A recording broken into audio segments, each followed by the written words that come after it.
I'm going to be looking at standard form, and this is the first of two videos. The first way is we're going to be using the number grid of the decimal system and then taking this forward to look at a more practical way in which we can tackle writing numbers in standard form. So the objectives of this lesson are to write ordinary numbers in standard form using the decimal number grid, and writing numbers that are in standard form as ordinary numbers, again using the Base-10 or the decimal number grid. To start off with, I'm just going to use my smartphone and I'm going to type in a calculation which is 50 million multiplied by 70 million. And we get this answer here, 3.5 E15.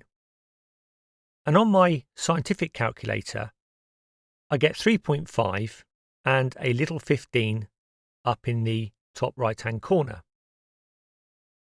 So there is a connection here between both answers, the 3.5 and the 15. The question is what does this mean? Well, in both cases, the calculator has given us an answer in standard form. So we're going to look at standard form and come back to these answers and hopefully be able to interpret what they mean. Let's look at the number 200. We know that 200 is 2 multiplied by 100. We also happen to know that 100 is 10 squared, or 10 multiplied by 10. So we can write 200 as 2 multiplied by 10 squared, or 10 to the power of 2. We have written 200 in standard form.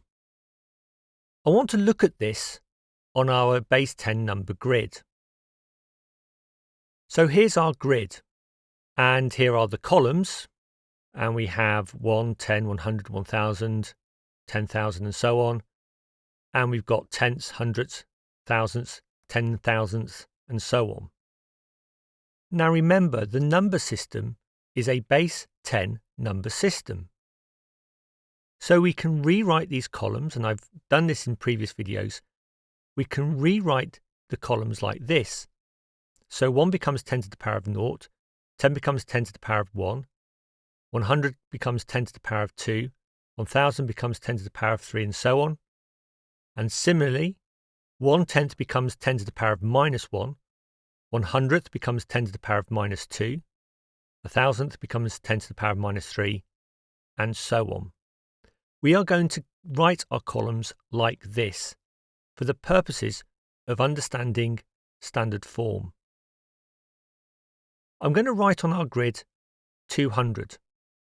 Here's 200 written in standard form. 2 multiplied by 10 to the power of 2.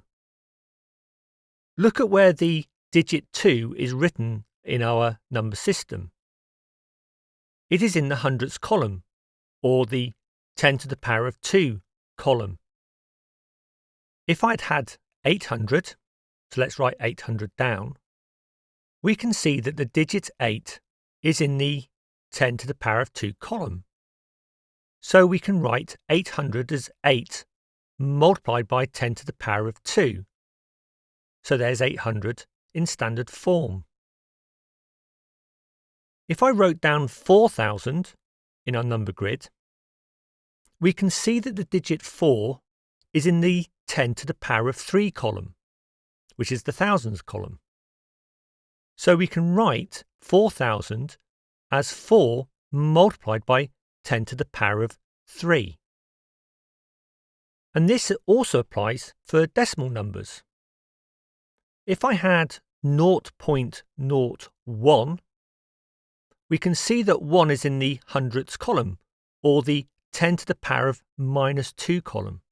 So we write 0.01 as 1 multiplied by 10 to the power of -2.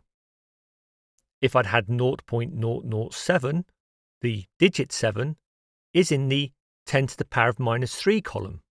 So we can write 0.007 as 7 multiplied by 10 to the power of minus 3. And if I'd had 0.00003, well, this digit 3 is in the 10 to the power of minus 5 column. So we can write this as 3 multiplied by 10 to the power of minus 5. We now have a series of numbers written in standard form. This number must be between 1 and 10. And this must be a power of 10. So it must be 10 to the power of something. Well, let's take things a little bit further. What if we had 250? We look at the first digit of our 250, which is 2. That 2 is, as we know, in the hundreds column, or the 10 to the power of 2 column. Look at how I write this in standard form. 2.5, so there's our digit 5, and then of course it's 10 to the power of 2. So when writing this in standard form, I'm concerned about the first digit of 250 and writing down its position in standard form. We then put in a decimal point, and then we write in the 5. Now if I was to work backwards, 2.5 multiplied by 10 to the power of 2 is the same as 2.5 multiplied by 100, and 2.5 multiplied by 100 is equal to 250. Similarly, if I had had 317, I'm concerned with the position of the first digit. That digit happens to be 3. Again, the 3 is in the 10 to the power of 2 column. So we write 317 as 3.17 multiplied by 10 to the power of 2. 10 to the power of 2 relating to the position of the 3 in the number system. And again we can check this. 3.17 multiplied by 10 to the power of 2 is the same as 3.17 multiplied by 100. And of course 3.17 multiplied by 100 is 317. Let's try 3,900. So I'm concerned with the position of the first digit in the number grid. And we can see that 3, the digit 3, is in the thousands column, or the 10 to the power of 3 column. Writing this in standard form, this time it's going to be 3.9 multiplied by 10 to the power of 3. And again we can work backwards to show this.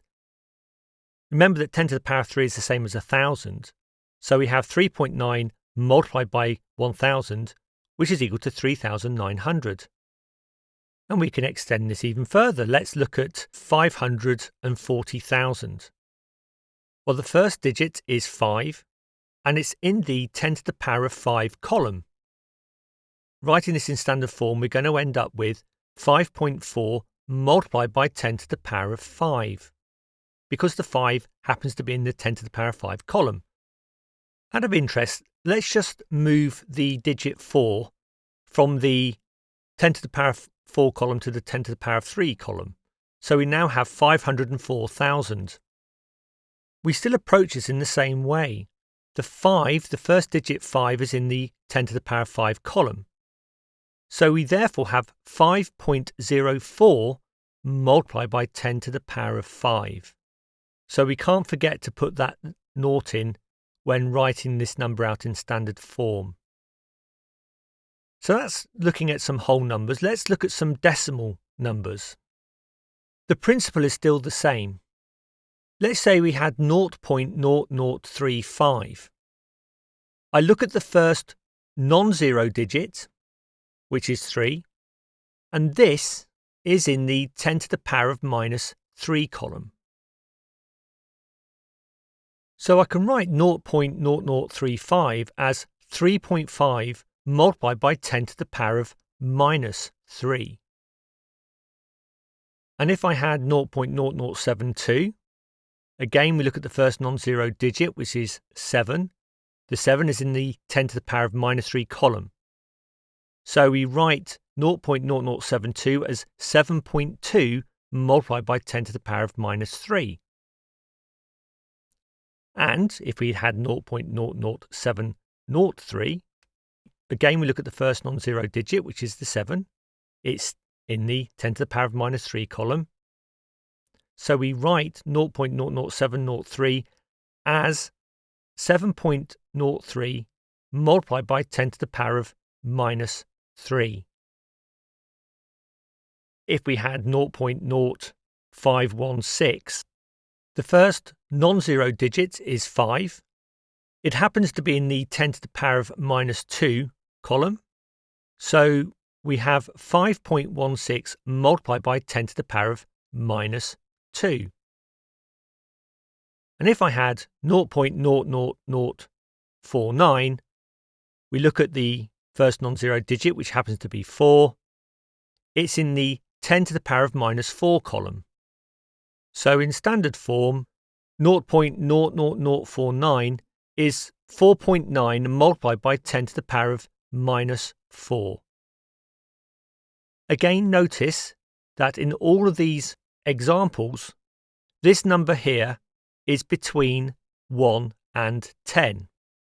And these are all powers of 10, even though the index is a negative number.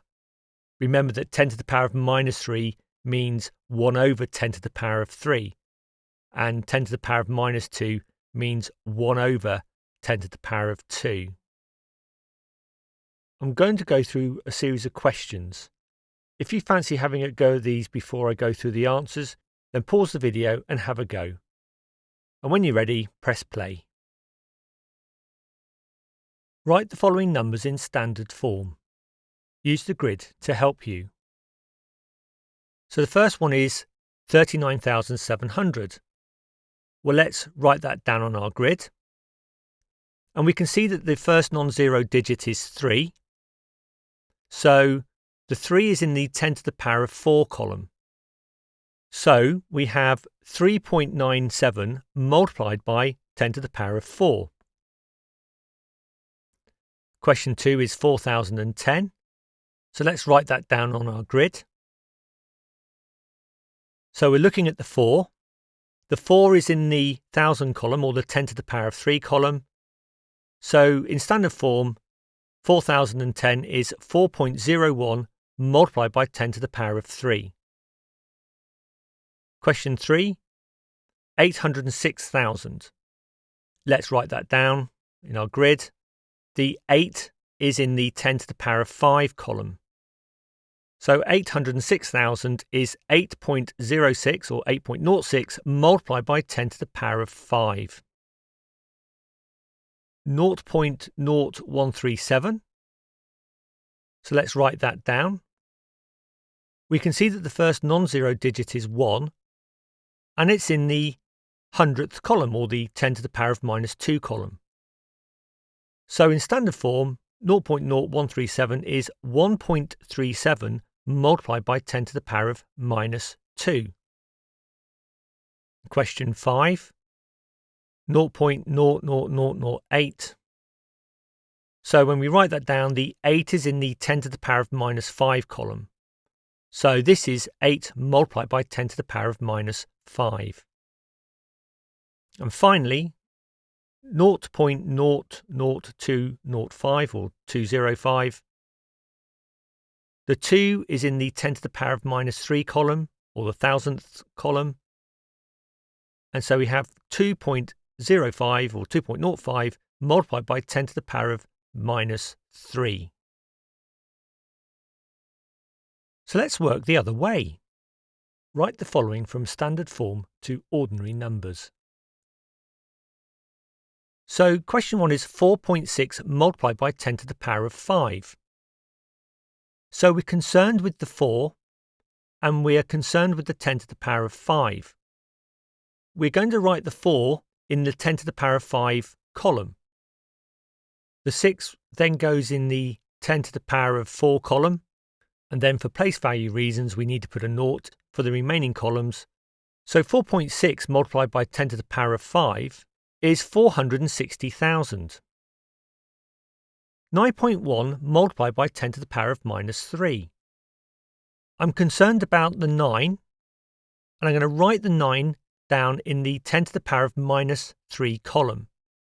The 1 will go in the 10 to the power of minus 4 column, but we need to add in our noughts in the units, tenths and hundredths column, and we end up with 0.0091. 1.09 multiplied by 10 to the power of 4. So again, we're looking at the first digit, which is 1, and that 1 is going to go in the 10 to the power of 4 column. The naught will go in the 10 to the power of 3 column, the 9 will go into the 10 to the power of 2 column, and then for place value reasons, we need to put a naught in the tens column and the units column. Question 4. 3.05 multiplied by 10 to the power of minus 2. So we are concerned with the digit 3, and this needs to go in the 10 to the power of minus 2 column, or the hundredths column. So let's do that. We then put the naught in the 10 to the power of minus 3 column, and the 5 in the 10 to the power of minus 4 column. We then need to put in our noughts in the units and the tenths column, and we end up with 0.0305. And finally, 7.8 multiplied by 10 to the power of minus 4. So this time the 7 is going to go in the 10 to the power of minus 4 column, and then the 8 will go in the 10 to the power of minus 5 column. Fill in with the noughts, and we end up with 0.00078. Now appreciate that this approach isn't the most practical of ways, but standard form is all about the position of these digits here on the base 10 number system, or the decimal system. Going back to the original example that we did on the calculator, where we ended up with 3.5E15, or in the case of my scientific calculator, 3.5 with a little 15 in the top right-hand corner, this means 3.5 multiplied by 10 to the power of 15. The E is telling us that we have an exponential expression, which essentially means something to the power of something. In relation to standard form, this is 10 to the power of something, and then that something is represented by the number afterwards. And in the case of this example, it's 10 to the power of 15. So looking at this standard form of 3.5 multiplied by 10 to the power of 15, based upon what we've just been doing, this digit here, this 3, is going to be in the 10 to the power of 15 column, which means that the 5 will be in the 10 to the power of 14 column. And then we're going to have lots of noughts. So here it is. And if I tilt my smartphone horizontally, I've got an iPhone, but I'm assuming that other phones do it exactly the same way. We can actually see the whole of that number written out. But the whole idea of writing numbers in standard form is it makes writing large numbers like this a lot easier. So in this video, I have been concerned in helping you develop an understanding of the relationship between numbers written in a more ordinary form and their standard form equivalent. Because in the next video, we're going to be looking at a more practical way of writing numbers in standard form. But that's all I'm going to be covering today. I hope you found the video helpful. If you did, don't forget to like and subscribe, and thank you for watching.